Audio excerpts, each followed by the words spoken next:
अगर आपको डर लगता है तो ये जगह सिर्फ आपके लिए है। हर कहानी में छुपा है एक राज, हर राज के पीछे एक साया। खौफ नगरी में ऐसी ही हॉरर एनिमेटेड कहानियाँ मिलती हैं, तो तैयार हो जाएं हर हफ्ते एक नए खौफ के लिए। चैनल को लाइक करें, शेयर करें और सब्सक्राइब करना मत भूलिएगा, क्योंकि अगला साया आपका भी हो सकता है। आज हम आपको ले जा रहे हैं एक ऐसे समर वेकेशन पर जहां धूप से ज़्यादा अंधेरा था और रूम 213 का राज कभी किसी ने समझा नहीं। करण और रोहन, दो कॉलेज दोस्त, अपने समर ब्रेक में शिमला घूमने आए थे। बजट कम था तो एक सस्ता सा लॉज चुना जिसका नाम था शांति लॉज।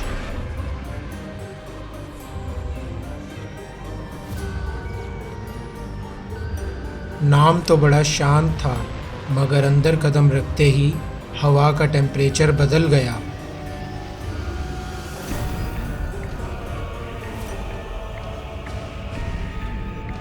रिसेप्शन पर एक अजीब सी आंटी मिली, चेहरे पर ठंडी सी मुस्कुराहट और आंखों में ऐसी झलक जैसे सब जानती हो। उन्होंने रूम 213 की चाबी दी और उस चाबी पर एक अजीब सा बोझ महसूस हुआ।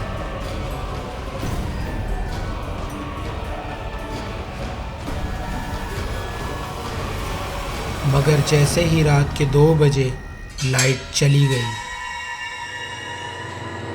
और लॉज में अंधेरा छाने लगा।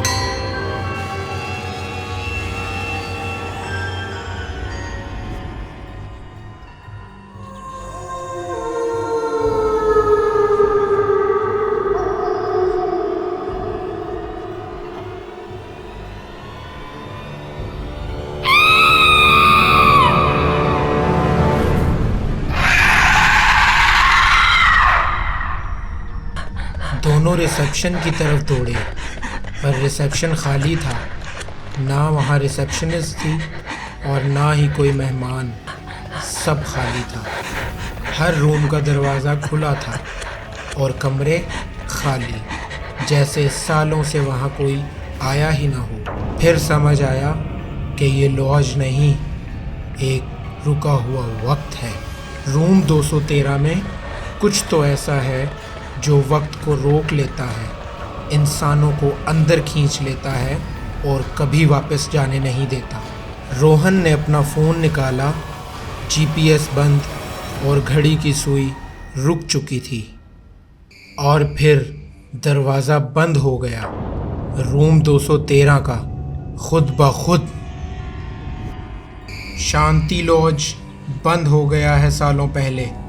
आग में सब जल गया था, कोई बचा ही नहीं था। लेकिन लोग कहते हैं कुछ रूहें वहाँ आज भी रहती हैं। रूम 213 में कुछ था जो सबको ले गया। और आज भी अगर किसी सस्ती जगह रुकने का प्लान हो और रिसेप्शन पे रूम 213 मिले, तो याद रखना, कुछ कमरे सिर्फ इंसानों के लिए नहीं होते। कुछ कमरे यादों में फंसे हुए वक्त के लिए होते हैं, और जो उस वक्त में घुस गया वो कभी लौट कर वापस नहीं आया।